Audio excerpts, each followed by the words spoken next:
5 अगस्त 2024 की दोपहर में पड़ोसी मुल्क बांग्लादेश के हवाई अड्डे से सेना के एक विशेष विमान ने उड़ान भरी। इस विमान में खुद बांग्लादेश की प्रधानमंत्री शेख हसीना थी। आखिर क्या वजह हो सकती है शेख हसीना को देश छोड़कर भागना पड़ा? बांग्लादेश में हिंसा के बीच तख्ता पलट हो गया। हालात इतने बेकाबू हो गए कि शेख हसीना को देश छोड़कर भागना पड़ा। 15 साल की हुकूमत 15 मिनट में कैसे ढह गई? शुरू करते हैं बिना किसी बकचोदी के। 5 अगस्त को बांग्लादेश में ऐसा भूचाल आया कि उसने पूरी दुनिया को हिलाकर रख दिया।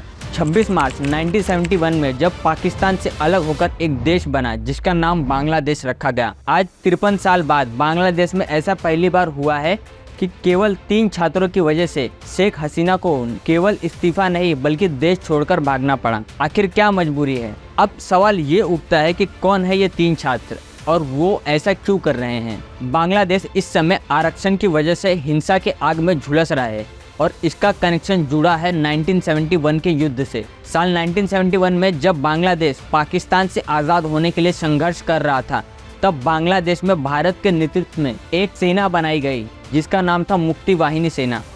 बांग्लादेश के लोगों ने इसमें काफ़ी बढ़ चढ़कर हिस्सा लिया और अपने देश को आज़ाद करने के लिए जुड़ गए। मौजूदा वक्त में बांग्लादेश में आरक्षण का एक बड़ा हिस्सा इन्हीं फ्रीडम फाइटर्स की फैमिली को दिया जाता है और इस आरक्षण की वजह से आज बांग्लादेश जल रहा है। मगर सवाल ये है कि आरक्षण तो साल 1971 से चल रहा है, लेकिन अब उसे खत्म करने के लिए आंदोलन क्यों हो रहे हैं?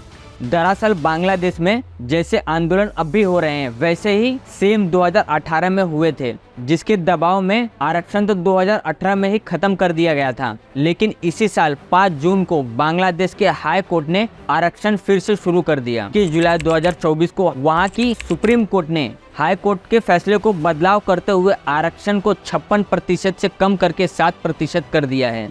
अगर बांग्लादेश में आरक्षण का गणित समझने की कोशिश करें तो सुप्रीम कोर्ट के ऑर्डर से पहले वहां सरकारी नौकरी में 56% आरक्षण था। इनमें से 30% उन्हीं फ्रीडम फाइटर्स की फैमिली को दिया जाता था। बचा हुआ 10% महिलाओं को दिया जाता था, 10% पिछले इलाके के लोगों को, बचा हुआ 5% विशेष समुदाय को और 1% दिव्यांग लोगों को मिलता था। ये सब पहले हुआ करता था। देखा जाए तो सुप्रीम कोर्ट ने 21 जुलाई 2024 को हाई कोर्ट के फैसले में बदलाव करते हुए आरक्षण की सीमा 56% से कम करते हुए 7% कर दी। इनमें से 5% फ्रीडम फाइटर्स के फैमिली को दिया जाने लगा, जहां पहले 30% था, और 2% एथनिक माइनॉरिटी लोगों को दिया जाने लगा और ट्रांसजेंडर को। बांग्लादेश के सुप्रीम कोर्ट ने कहा कि 53% नौकरियां मेरिट के आधार पर होंगी। सिर्फ 7% आबादी को ही आरक्षण का लाभ मिलेगा। नौकरी में आरक्षण कर रहे प्रदर्शनकारी हिंसा और मौत के लिए शेख हसीना को जिम्मेदार मानने लगे और इसलिए शेख हसीना की इस्तीफा की मांग बहुत तेजी से उठ रही थी। शेख हसीना ने कहा कि नौकरी में आरक्षण कर रहे छात्र